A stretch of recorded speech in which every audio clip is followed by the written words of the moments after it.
little movie review for you. We had to go and see Once Upon a Time in Hollywood. On Hollywood on Thursday night. So we thought to do a little review for you guys and hope you'd enjoy. So here we go. Do you want to take the lead, Dex? Yeah, okay, so the film's basically centred around two characters, Rick and Cliff. Yeah. Rick is played by Leonardo DiCaprio and Cliff is played by Brad Pitt.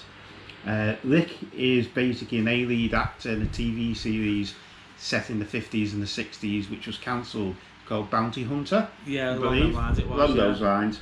And basically, he went out, collected bounties on people who brought back. He always brought them back dead.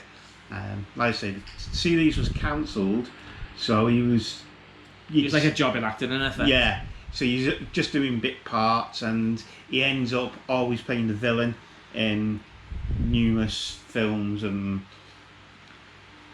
movies. Yeah, well, bit part, wasn't it, really? Yeah. So he's basically, his career's on the down, and he's feeling it.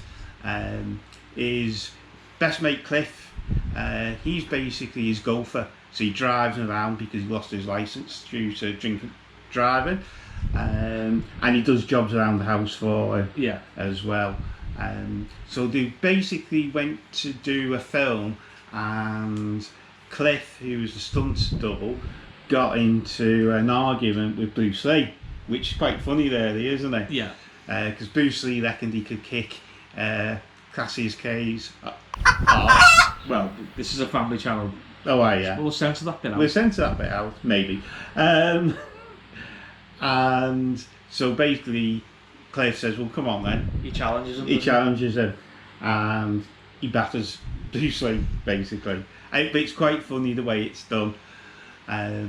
So then Rick meets up with Al Pacino, who's, I can't remember the character he's playing, but basically he's a movie director, and he wants him to go to Italy to star in spaghetti westerns. Now Rick doesn't really want to do that because he thinks it's beneath him, and he thinks that's where the dredged up actors end up. But he decides to do it, and he goes and makes 6 films in Italy. Yeah. And he comes back flying first class on Pan Am with his new wife. Meanwhile, his best mate Cliff is in steerage in the back.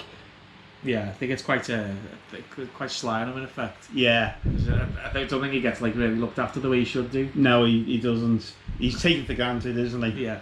So they land back at his house, and that's it, he's got the new wife, and he's basically tells Cliff he's going to have to let him go because he can't afford it. He's probably going to have to sell the house. Yeah.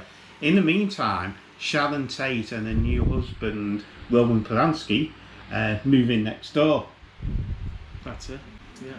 And there's a little bit of to-ing and throwing, isn't there, where he's hoping he can get to see Roman Polanski because he thinks, if he can star in a film, my career's back on track. Yeah. That doesn't happen, or does it? Well, you have to wait and see. You have to wait and see. We're not going to give any spoilers in this. So what happens then is the action sort of moves towards Cliff because he's out and about doing these jobs for Rick, and he meets up with some hippies at the crossroads. One she's called Pussycat. Pussycat, yeah, who offers to do some work for him. In effect, yeah. In effect, yeah. Some adult work, let's say. Yeah, some adult work. But he doesn't believe she's 18 and she can't give any ID to prove she's 18, so he refuses it. And then he finds out that she's living at the movie ranch where they used to film the TV series Bounty Hunter in the past, which he thought was a bit odd. So he decides to go and check it out. And he goes there and basically meets up with the Manson family.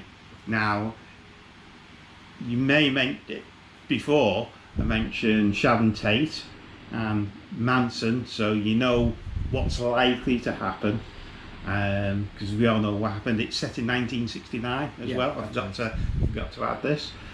The movie itself is slow, I think. There's a lot of backstory to it, which it takes the time to build, but it's not your typical.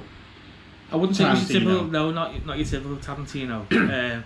It's quite slow to build up. Yeah, very slow to build up. Don't get me wrong. Brad Pitt plays it great. I think he steals it, to be honest. Yeah, I think he does. I mean, I love DiCaprio as well, but I think they're better than that film. Yeah. If you get what I mean. All in all, I'd probably give it out a 6. I'd give it a 6 out of 10. Yeah. I'd give it a 6. Yeah. You know, if it's no Kill Bill, you know. It's definitely not. Definitely not Kill Bill. All the action happens in the last 10 minutes. Yeah. I think it's fair to say the film. It's quite. Yeah. I was slightly disappointed. Yeah. In a way. So. Yeah. So I mean, that's all I've got to add. You know. Yeah, because we don't want to put any spoilers in for people, do we? Yeah. Just all I can say, slightly disappointed. Yeah. I'm glad I didn't pay for the ticket to watch the film, to be perfectly honest. Sorry, Davey. Sorry, Davey. Yeah, I'm just glad. I would have been. It was a good film, but it wasn't. It's not one of those that I think you should pay for. You know, I'd wait for it to come on Sky Movies or something like that.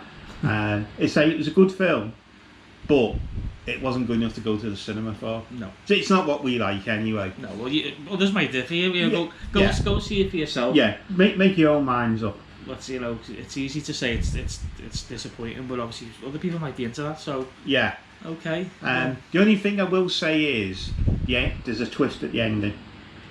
If you haven't seen, if you don't know what happened with Sharon Tate and Charles Manson, look it up on the internet, and then go and watch the film. Don't watch the film first. Okay. That's what I would say. So. Well, I hope you enjoyed our little review, and that's us signing off for now.